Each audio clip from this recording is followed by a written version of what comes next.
బిస్మిల్లాహిర్రహ్మానిర్రహీం.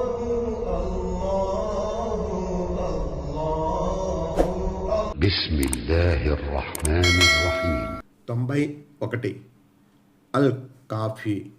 ఒకే ఒక్క దేవుడు కోటానుకోట్ల మానవుల అవసరాలు ఎలా నెరవేరుస్తాడు? వారి ప్రార్థనలు మొరలు ఎలా వింటాడు?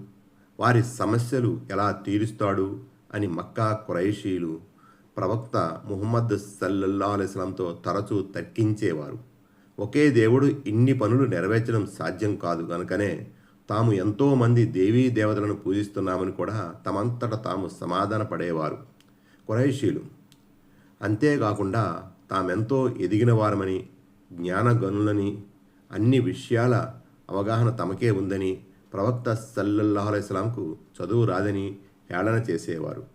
అలాంటి క్లిష్ట స్థితిలో కూడా ప్రవక్త సల్లల్లాహు అలైహి వసల్లం అల్లాహ్ ఒక్కడే అన్ని విషయాల్లో సహాయపడతాడని ఖురైషులకు సమాధానంగా చెప్పేవారు. ఇంకా వారి విగ్రహాల ముందు మోకరిల్లే అవసరం అగత్యం లేదని ఖరాఖండీగా చెప్పేవారు ప్రవక్త సల్లల్లాహు అలైహి వసల్లం.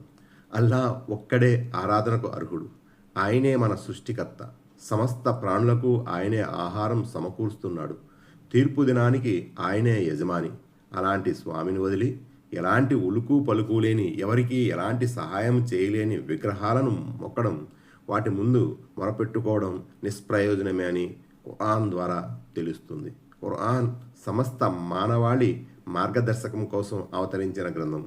ఇది చిట్ట చివరి గ్రంథం. ఇక ప్రళయం వరకు ఎలాంటి గ్రంథము అవతరించబోదు. కాబట్టి ప్రపంచ మానవులంతా దీని హితబోధను గ్రహించి వారి జీవితాలను అంటే ఇహపర లోకాలను సఫలీకృతం చేసుకోమని అంటుంది దివ్య ఖురాన్. అల్లాహ్ అల్ కాఫీ అంటే సమస్త మానవుల అవసరాలు తీర్చగల స్వామి. మన శారీరక, మానసిక, ఆధ్యాత్మిక అవసరాల పరిపూర్తికి ఆయనొక్కడే చాలు. మన ప్రతి కోరికను, అవసరాన్ని ఆయనే తీరుస్తున్నాడు. కాబట్టి మనం ఆయనకు భయపడాలి, ఆయన్ని మాత్రమే ఆరాధించాలి. ఇదే తౌహీద్, దేవుని ఏకత్వం సందేశం. ఏ దేశంలో నివసిస్తున్నా ప్రజలందరికీ ఈ సందేశమే వర్తిస్తుంది.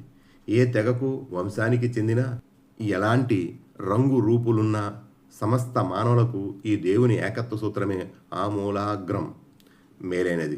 ప్రతి విషయంలో ఆయనపై ఆధారపడడం సర్వదా శ్రేయోదాయకం. నాకు అల్లాహ్ ఒక్కడే చాలు. నమ్ముకునేవారు ఆయననే నమ్ముకుంటారు. దివ్య ఖురాన్ 39-38.